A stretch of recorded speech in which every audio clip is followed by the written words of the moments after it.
হজরতুল আল্লাম শহীদ মরহুম আল্লামা দেলওয়ার হোসেন সাঈদী রহিমাহুল্লাহ ওনার স্মৃতি বিজড়িত আজকের এই ঐতিহাসিক প্যারেড ময়দানের তাফসিরুল কোরআনের প্রোগ্রামে সব আছে। স্টেজ আছে, শ্রোতা আছে, প্যান্ডেল আছে, মিডিয়া কাভারেজ আছে, কিন্তু আমাদের কলিজার টুকরাটা আমাদের মাঝে নাই। আজকের এই প্রোগ্রামে আলোচক হয়ে এই চেয়ারে আমি না বসে ওই শ্রোতাদের কাতারে বসে যদি আমাদের আল্লামার নুরানি চেহারার দিকে তাকিয়ে ওয়াজ শুনতে পারতাম, আমাদের হৃদয়টা ঠান্ডা হয়ে যেত, আমাদের তৃষ্ণার্ত হৃদয় শান্ত হতো। সব আজকে আছে, কি যেন নাই, ঠিক কিনা বলেন? আল্লাহ তাআলা প্রতি 100 বছরে একজন মুজাদ্দিদ পাঠান, প্রতি 100 বছরে একজন মুজাদ্দিদ, যিনি সমাজকে সংস্কার করেন। আল্লামা দেলওয়ার হোসেন সাঈদী রহিমাহুল্লাহ ছিলেন তেমন একজন মুজাদ্দিদ। চিৎকার করে বলেন ঠিক কিনা? উনি শিরক বিদআতের আস্তানাকে তছনছ করে দিয়েছেন, তাওহীদের বাণীকে সমুন্নত করেছেন, গণমানুষের কাছে তাফসিরুল কোরআনকে জনপ্রিয় করেছেন। আজীবন তিনি ইসলামকে বিজয়ী শক্তি হিসেবে দেখার স্বপ্ন দেখতেন।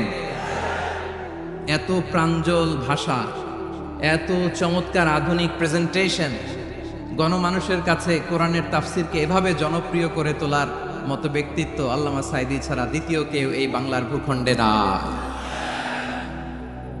এই যে তাফসিরুল কোরআন, এই যে টার্মিনোলজি, এই টার্মটাই উনি আসলে জনপ্রিয় করেছেন। আমরা আগে জানতাম না যে এভাবে তাফসির করা যায়, এভাবে scientific indications of the Holi কোরআনকে মানুষের কাছে পেশ করা যায়, এভাবে এত জীবন ঘনিষ্ঠ করে, এত ইন্টারেক্টিভ করে কোরআনের কথাগুলো মানুষের কাছে উপস্থাপন করা যায়।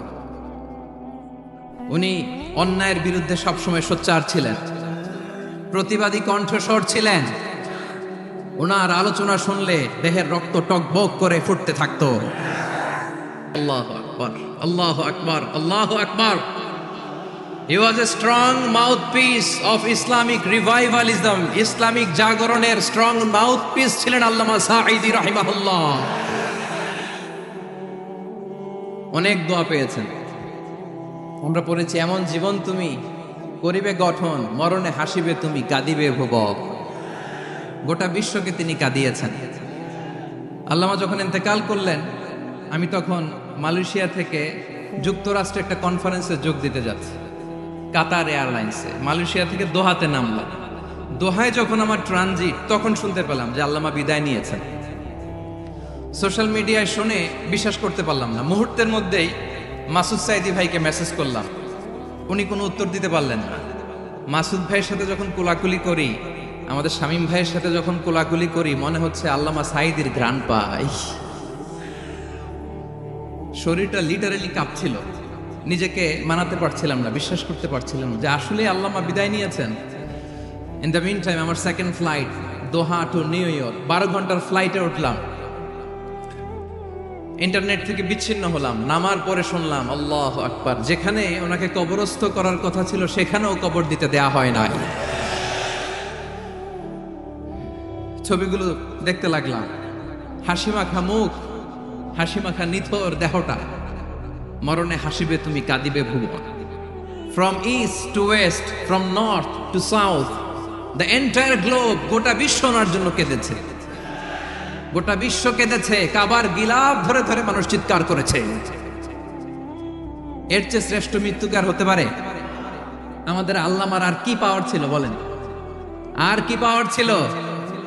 কুল্লু নাফসিন যায়িকাতুল মাউত, যারাই দুনিয়াতে আসবে তারা ইন্তেকাল করবে, এটা আমরা মেনে নেই, এটা আমরা জানি। কিন্তু অবাক করা বিষয় হচ্ছে, আমরা আজও জানি না আমাদের আল্লামার মৃত্যু কি স্বাভাবিক হয়েছে নাকি এটা পরিকল্পিত মেডিকেল কিলিং ছিল। এটা যে পরিকল্পিত মেডিকেল কিলিং ছিল, এটা ধারণা করার পেছনে অনেক কারণ আছে। তিনি আধিপত্যবাদের বিরুদ্ধে সোচ্চার ছিলেন, ফ্যাসিবাদের বিরুদ্ধে সোচ্চার ছিলেন, রাজনৈতিক প্রতিহিংসার শিকার ছিলেন। এজন্য এটা মেডিকেল কিলিং হতে পারে এ ধারণা আমরা করতেই পারি। আওয়াজ করে বলেন ঠিক কিনা?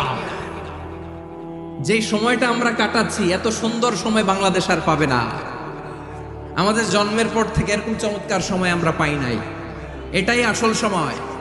আমরা ইন্টারিম গভর্নমেন্টের কাছে দাবি জানাই, উচ্চতর তদন্ত কমিটি করে এটা কি হত্যাকাণ্ড ছিল নাকি স্বাভাবিক মৃত্যু ছিল, এই রিপোর্ট গণমানুষের কাছে প্রচার করে জানাতে হবে।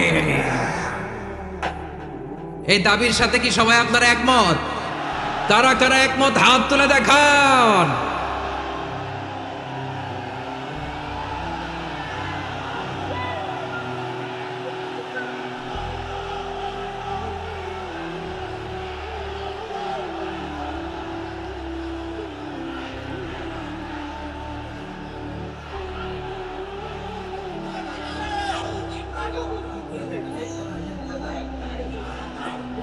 আমার প্রিয় ভাইয়েরা, প্রিয় চট্টলাবাসী, আল্লাহ তাআলা তার এই মুখলেস গোলামকে তার জান্নাতুল ফেরদাউসের মেহমান হিসেবে কবুল করুক, তার জীবনের সকল খেদমাগুলোকে কবুল করুক, জান্নাতুল ফেরদাউসের আলা মাকামে তাকে মেহমান হিসেবে কবুল করুক। আল্লামা শহীদ দেলোয়ার হোসেন সাঈদী রাহিমাহুল্লাহ, উনি ছাড়াও এই ঐতিহাসিক ময়দানে কথা বলেছেন আল্লামা লুৎফুর রহমান রাহিমাহুল্লাহ, চলে গিয়েছেন আমাদেরকে ছেড়ে। তিনি বলতেন, ইনশাআল্লাহ মিজান আবার আসবে। হুজুর আমি তো আসলাম, আপনি তো আমাদেরকে ছেড়ে চলে গেলেন। আল্লাহু আকবার, আল্লাহু আকবার, আল্লাহু আকবার। গলায় কোনো সুর ছিল না, সুর দিয়ে কথা বলতেন না, কিন্তু এত চমৎকার শব্দের বুনন, এত চমৎকার প্রেজেন্টেশন, এত চমৎকার ভাবে ঐতিহাসিক বর্ণনাগুলো তিনি উপস্থাপন করতেন। মন্ত্রমুগ্ধ হয়ে আমরা আল্লামা লুৎফুর রহমানের কথা শুনেছি। আমরা হযরতুল আল্লাম লুৎফুর রহমান রাহিমাহুল্লাহর জন্য এই বিশাল ময়দান থেকে দোয়া করছি, আল্লাহ তাআলা তুমি তোমার এই খাদেমকে জান্নাতের মেহমান হিসেবে কবুল করে নাও। আরো অনেক আল্লামারা এখানে কথা বলেছেন, বিশেষ করে বাইতুল শরফের মরহুম পীর সাহেব হুজুর থেকে শুরু করে আরো যারা যারা তারকাতুল্য ওলামায়ে কেরাম এই চট্টগ্রামের ময়দানে কথা বলেছেন, আলো ছড়িয়েছেন। আমরা এই লক্ষ লক্ষ তাওহীদি জনতাকে নিয়ে তাদের জন্য দোয়া করছি, আল্লাহ তাআলা ওনাদের জীবনের সকল ভুল ত্রুটি ক্ষমা করে দিয়ে তাদেরকে জান্নাতুল ফেরদাউসের মেহমান বানিয়ে নিক। আমরা এই ঐতিহাসিক প্যারেড ময়দানের প্রোগ্রাম থেকে স্মরণ করতে চাই 24-এর ছাত্র নাগরিক অভ্যুত্থানে আমার যে সমস্ত ছাত্র নাগরিক ভাইয়েরা দেহের তাজা রক্ত বিলি দিয়ে নতুন বাংলাদেশ আমাদেরকে উপহার দিয়েছে। বিশেষ করে আপনাদের এই চট্টগ্রামের শহীদ ফয়সাল, শহীদ ওয়াসিম সহ সকল শহীদকে আল্লাহ তাআলা কবুল করুক। আমরা সবাই পড়ি আমিন।